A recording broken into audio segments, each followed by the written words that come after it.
My loyalty to this nation, its people, and the Constitution hasn't changed and will never change as long as I have a breath to give.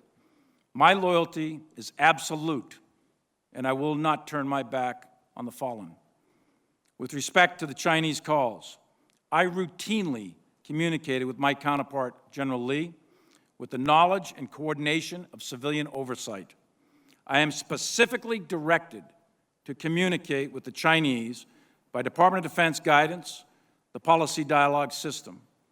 These military-to-military communications at the highest level are critical to the security of the United States in order to deconflict military actions, manage crisis, and prevent war between great powers that are armed with the world's most deadliest weapons.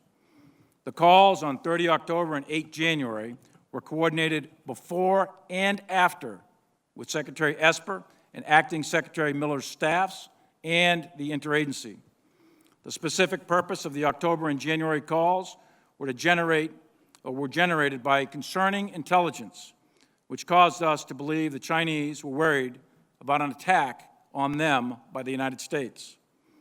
I am certain that President Trump did not intend to attack the Chinese, and it is my directed responsibility, and it was my directed responsibility by the Secretary to convey that intent to the Chinese.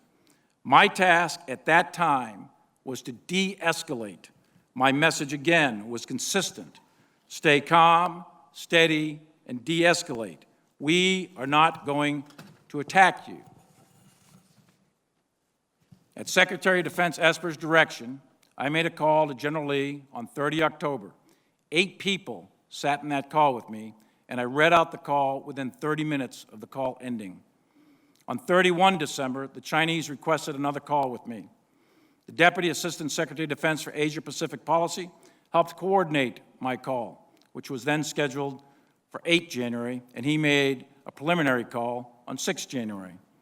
11 people attended that call with me, and readouts of this call were distributed to the interagency that same day.